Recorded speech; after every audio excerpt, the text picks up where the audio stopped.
Bonjour, aujourd'hui nous allons nous intéresser à la toxicodynamique qui correspond en fait à l'étude des effets d'un toxique sur l'organisme.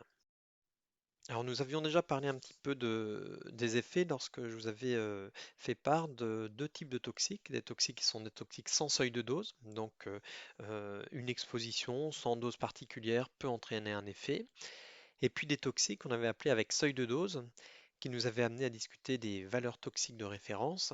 Ce sont des toxiques, s'ils dépassent un certain niveau, un certain seuil, eh bien, il y a des effets potentiels. Donc toute la question maintenant est de discuter de ces effets.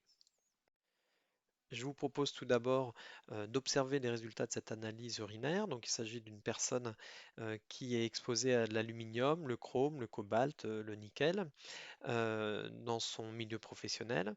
Donc, un contrôle urinaire a été réalisé. Voici les résultats. Vous faites une pause au niveau de la vidéo et puis selon ce que vous avez observé, vous allez rechercher les effets potentiels sur ce patient. Alors, vous savez où aller chercher ces informations maintenant. Voilà, vous avez donc été rechercher les différents effets des toxiques qui dépassaient le seuil admissible. Si vous voulez, nous pourrons rediscuter ultérieurement lors d'un échange questions-réponses. Euh, je voudrais revenir sur un point important, c'est que pour qu'un toxique ait un effet, il faut forcément tenir compte de sa toxicocinétique. Donc j'ai repris un schéma de la Commission des normes de l'équité, de la santé et de la sécurité du travail euh, du Québec. Donc c'est une source intéressante. Ici vous avez la représentation donc de la toxicocinétique avec l'exposition, l'absorption qui va engendrer une dose interne du toxique dans l'organisme.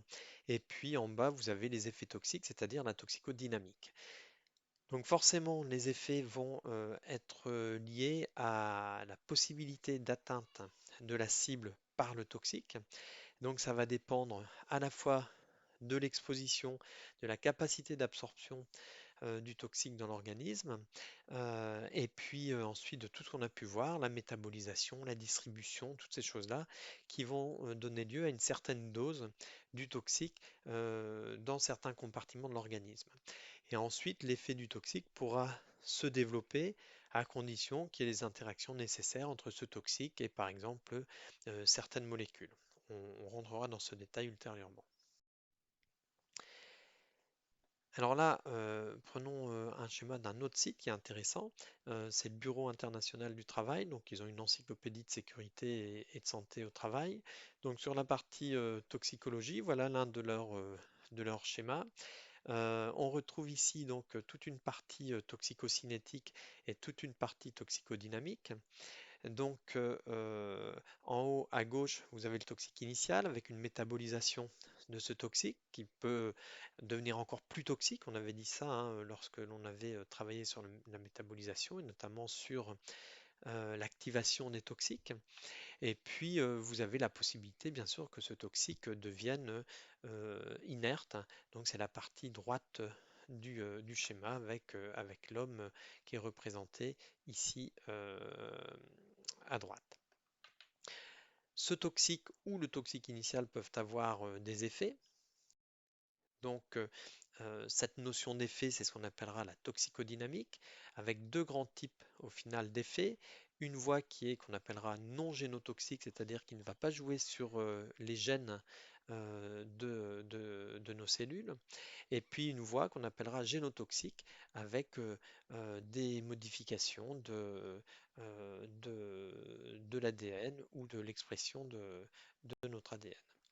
Et donc, on obtiendra dans les deux cas différents types d'effets en fonction, bien entendu, des fonctions cellulaires qui sont touchées. Alors donc, nous allons nous occuper spécifiquement de la toxicodynamique et commençons par définir la notion de toxicité, donc qui est au final synonyme d'effet. Hein. La toxicité, ce sont les effets d'un toxique sur un élément du vivant. Alors, quel élément du vivant? En fait, il y a différents niveaux d'effets possibles. Donc, on va aller sur un document de l'INRS au niveau du dossier risque chimique de l'INRS. Et bah, le premier niveau, ce sont les appareils et les systèmes constitués des organes potentiellement cibles. Donc je vous propose d'aller rechercher au niveau du dossier risque chimique ce schéma que l'on avait déjà visualisé une première fois. Et là, par contre, vous allez aller un petit peu plus loin. Vous allez cliquer sur chaque petit plus de ce schéma et puis vous allez lire un petit peu tout ce qui s'y trouve. Je vous laisse faire ce travail. On se retrouve ensuite. Voilà, donc vous avez pu observer en fait le lien entre les organes touchés, les types de pathologies et puis certaines substances. Vous retrouvez un tableau sous la figure que vous avez analysée. Vous retrouvez un tableau qui récapitule un petit peu tout ce qui se trouvait euh, dans, dans, la figure précédente. Alors moi, j'en ai pris un exemple. Donc, exemple d'organes touchés, ben, le cœur et l'appareil circulatoire. Exemple de type de pathologie, des troubles du rythme cardiaque. On avait parlé de cette problématique de rythme cardiaque en physiologie cardiaque en S1. Et puis, ben, exemple de substances qui peuvent influer sur ce rythme cardiaque, par exemple le fréon, l'alon. Donc au final, les effets se comprennent en analysant la physiologie, les variations physiologiques et histologiques des tissus. La toxicologie, c'est vraiment une science qui nécessite d'avoir des compétences en chimie et en biologie. Reprenons la source précédente. Donc, l'un des exemples qu'ils prennent pour montrer les différents niveaux d'atteinte, c'est les gaz irritants. Donc, un gaz irritant qui, par définition, va irriter les voies respiratoires, donc entraîner une augmentation de la toux et du mucus, donc entraîner une augmentation du risque d'infection respiratoire, ce qui entraînera une augmentation des lésions alvéolaires et une difficulté d'échange d'air et donc des troubles respiratoires. On comprend donc qu'il y a une altération de l'histologie de notre arbre bronchique ici. Nous avions eu l'occasion d'en discuter lorsque nous avions parlé des poussières. Donc on vient de voir que la toxicité peut s'analyser à différents niveaux. Donc, qu'il s'agisse d'exposition aiguë ou d'exposition chronique, une personne peut donc développer des effets toxiques que l'on peut analyser au niveau des appareils et des systèmes, système nerveux central, appareil pulmonaire, etc., etc.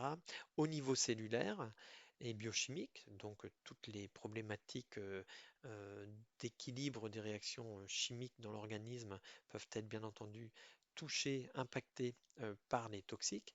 Et puis au niveau moléculaire, que ce soit l'ADN, que ce soit l'ARN ou que ce soit des protéines. Deuxième point important, c'est que pour évaluer, il faut comprendre la gravité. Reprenons notre source québécoise. Donc, il propose quatre niveaux de gravité, bénin, modéré, grave et fatal. Le premier niveau, c'est une modification biochimique, c'est-à-dire donc une variation, un impact d'un toxique sur la biochimie d'un individu. Euh, Ils prennent l'exemple du malathion qui interagit sur une enzyme qu'on appelle la cholinestérase. Le modéré, c'est une variation de poids ou de taille d'un organe. Ils prennent l'exemple du chlorure de vinyle qui agit sur le foie de cette manière-là.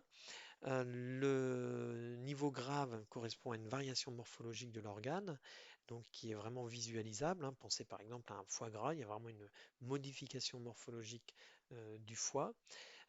Ici, ils prennent l'exemple de l'hexane avec une neuropathie avec atteinte de la motricité.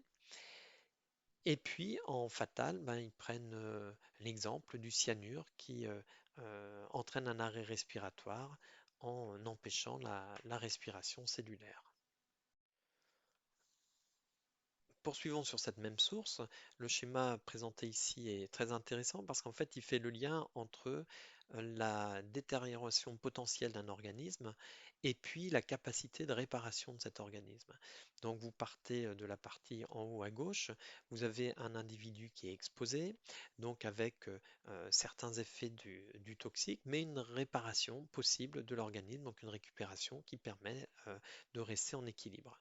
Ensuite, vous avez progressivement, quand vous redescendez, des effets qui sont de plus en plus importants, avec une récupération qui est de plus en plus complexe, jusqu'à atteindre un point de rupture qui va aller vers une détérioration de l'organisme. Et on voit que la partie récupération, qui est en gris, est beaucoup moins importante que la partie détérioration. Et puis on peut aller jusqu'à un point de non-retour qui peut entraîner, pourquoi pas, le décès d'un individu. Alors toujours sur cette source, nous pouvons récupérer un tableau qui va nous reprendre ces quatre étapes avec dans ce tableau une deuxième colonne qui nous montre que plus on va vers D, plus la toxicité est importante, et plus on va vers D, moins il y a de réversibilité possible. Donc, si l'on veut résumer l'étape 1, bah, il s'agit de modification de l'organisme dans les limites de l'homéostasie, donc une toxicité qui reste maîtrisée.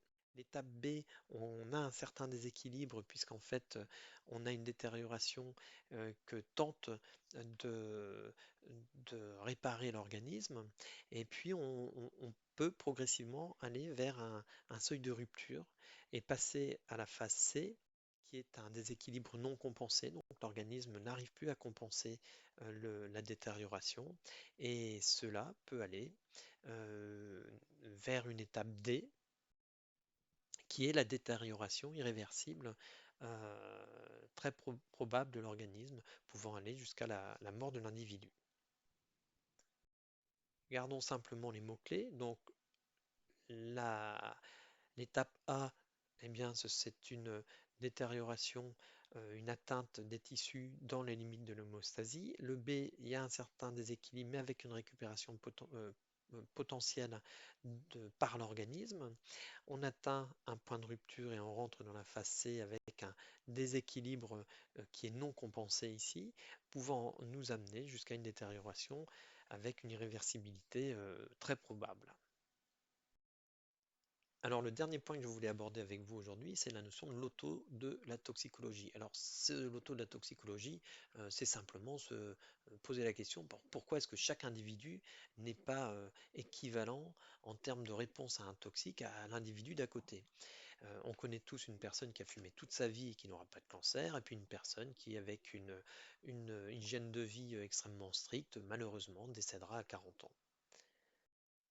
La première pièce de ce loto, c'est la toxicocinétique. On a vu précédemment que la toxicodynamique dépendait de la toxicocinétique. Et vu que tous les individus n'ont pas le même niveau de toxicocinétique, eh bien, au final, on voit bien que c'est un élément qui va rentrer dans cette inégalité dont on parlait tout à l'heure. Deuxième élément, c'est le terrain de l'individu. Le terrain de l'individu, eh bien, c'est quoi? C'est sa physiologie, ses antécédents médicaux, sa génétique, toute la notion d'épigénétique que l'on avait développée en S1. Le microbiote, on a vu que certains micro-organismes pouvaient intervenir sur la toxicocinétique. Et puis enfin, ce que l'on appelle l'exposome. Donc l'exposome, c'est un concept assez récent qui replace l'individu dans son histoire, dans l'histoire des expositions passées, que ce soit en termes de nutrition, que ce soit en termes de stress, que ce soit en termes de produits chimiques, hein, donc risque chimique au travail, risque chimique dans son environnement. Et donc, on va considérer que cette exposition va modifier les risques de l'individu concernant sa santé. Et donc, cela est replacé dans son cycle de vie, c'est-à-dire de sa toute première phase de vie, donc la vie intra-utérine, jusqu'au moment où l'on va considérer l'individu. Et donc le prochain support sera consacré à discuter de cette problématique d'exposition d'enfants lors de la vie intra-utérine à des toxiques. Donc nous nous intéresserons forcément à cette barrière que l'on avait appelée la barrière placentaire et donc au passage de toxiques de la mère à l'enfant. À très bientôt et très bon après-midi ou très bonne soirée.